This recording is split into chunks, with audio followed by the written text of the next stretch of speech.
नमस्कार, मैं ऋषिलाल, आप देख रहे हैं RNN न्यूज। बिहार की राजनीति की बात करते हैं। बिहार की राजनीति करवट ले रही है और नीतीश कुमार जान चुके हैं, इस बार चुके तो खेल खत्म।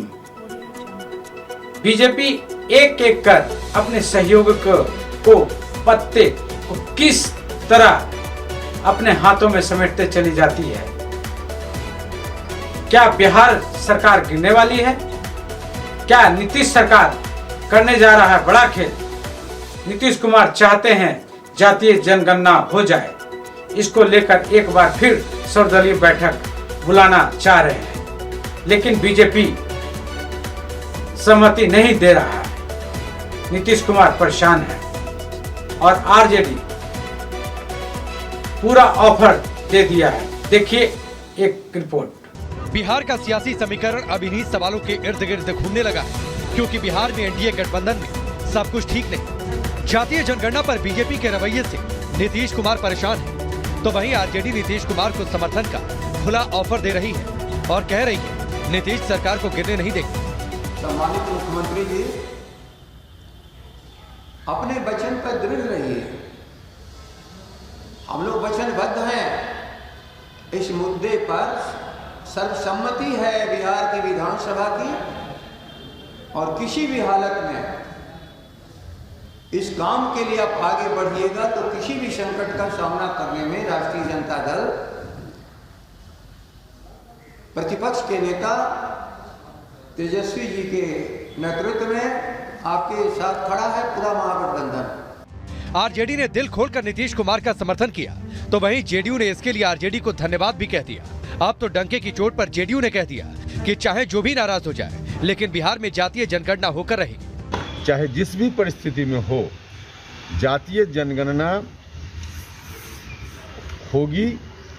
अगर केंद्र की सरकार नहीं करती है तो बिहार में जातीय गणना होगी ही, यह तो हम लोगों ने पहले ही से तय करके रखा है।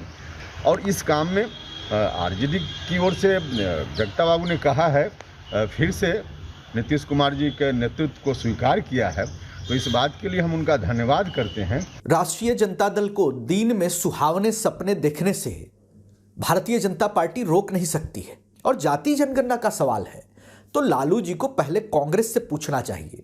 तो ये तरह तरह का ढिंढोरा पीट रहे हैं, प्रोपेगेंडा कर रहे हैं, ल्यूक्रेटिव ऑफर दे रहे हैं। अब आरजेडी के लोग बेचैन हैं। सत्ता से बाहर आरजेडी जो परिवार की पार्टी है, ज्यादा दिन तक नहीं रह सकती है। दरअसल नीतीश कुमार जातीय जनगणना के लिए बिहार से लेकर दिल्ली तक एड़ी चोटी का जोर लगा चुके हैं, लेकिन केंद्र सरकार इसके लिए तैयार नहीं। यही वजह है कि अब नीतीश कुमार ये जनगणना खुद कराना चाहते हैं।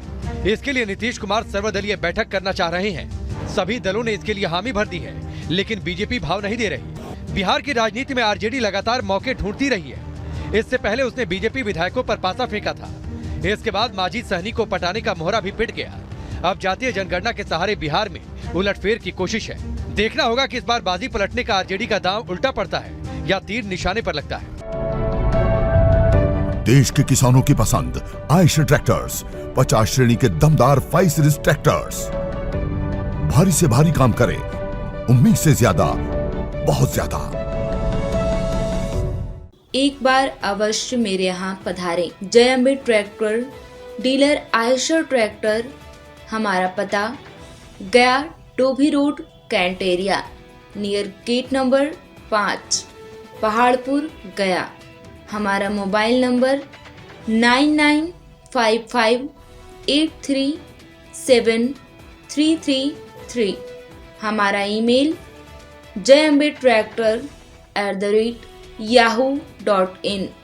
एक बार अवश्य पधारें। बिहार के बेतिया जिले के सरकारी स्कूल का एक वीडियो सामने आया है।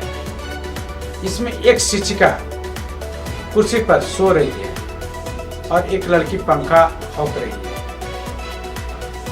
शिक्षिका दूसरी कुर्सी पर पैर रखकर आराम से लेटी हुई है और बाकी बच्चे क्लास में पढ़ते दिख रहे हैं। देखिए एक रिपोर्ट।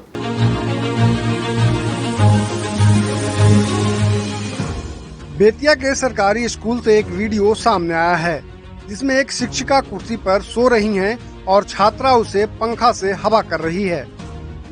बाकी बच्चे भी क्लासरूम में ही दिखाई दे रहे हैं।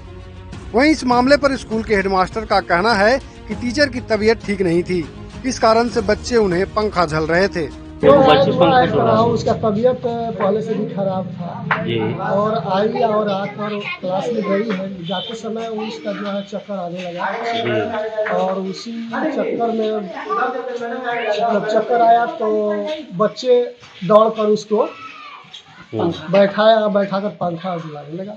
वहीं शिक्षिका इस मामले में कुछ भी कहने से बच रही है और इसके पीछे तबीयत खराब होने का हवाला दे रही है।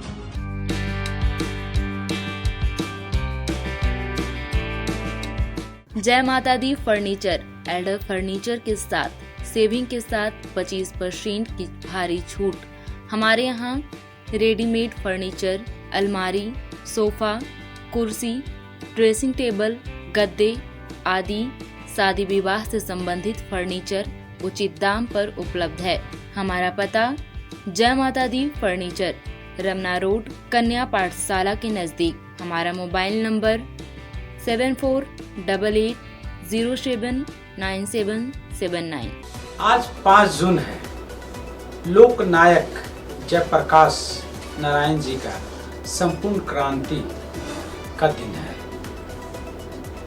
पटना के गांधी मैदान से इसी जेपी आंदोलन शुरू हुआ था।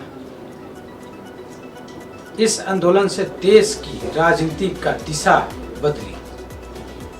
बिहार और यूपी में इसी आंदोलन से कई नेता बने। आगे चलकर कई नेता मंत्री भी बने, मुख्यमंत्री भी बने और केंद्रीय मंत्री भी बने। लेकिन 48 साल बीत गया, लेकिन बड़े बड़े मंत्री, मुख्यमंत्री, केंद्रीय मंत्री बने। लेकिन जेपी का आज भी आप गांव जाइएगा तो देखिएगा वहां गुमनाह के राह पर है, कोई विकास नहीं हुआ है। देखिए एक रिपोर्ट। आज 5 जून है, लोक नायक जयप्रकाश नारायण के संपूर्ण क्रांति का दिन। पटना के गांधी मैदान से इसी आंदोलन ने देश की राजनीति की दिशा बदली। बिहार और यूपी में इसी आंदोलन से कई नेता चमके, आगे चलकर मंत्री और मुख्यमंत्री भी बने। लेकिन 48 साल बाद आज जेपी अपने गांव में गुमनाम है। नायक जेपी नारायण के गांव कोडराहा नौबरार का हाल जाना। गांव के लोगों का कहना है कि सत्ता में कोई भी रहा हो, लेकिन जेपी के नाम पर सिर्फ राजनीति हुई है। जेपी के नाम को कभी भी विशेष पहचान देने का काम नहीं किया गया है। आज भी जेपी के पुराने फूल बर्तन उनके डाइनिंग हॉल में मौजूद हैं। जेपी के वस्त्र के साथ कई दुर्लभ सामान भी रखे गए हैं। लगभग 25,000 की आबादी वाला गांव आरा, बलिया और छपरा में पड़ता है। गांव में शिक्षा, स्वास्थ्य और बिजली के साथ ही सड़क तक की व्यवस्था नहीं है। देश के सबसे बड़े नेता जिसने सत्ता का सुख नहीं भोगा, उनके नाम पर अभी भी राजनीति हो रही है और आंदोलन से निकले नेता इस लोक नायक की उपेक्षा कर रहे हैं। आखिर टफ है कौन? टफ वो है जिसमें है लंबे स्ट्रोक वाला दमदार इंजन। टफ वो है जो आसानी से खींचे बड़े से बड़े औजार। टफ वो है जो चलता रहे बिना रुके, बिना थके और दे 6 साल की वारंटी। पेश है नई महिंद्रा SP+ सीरीज। टफ हरदम।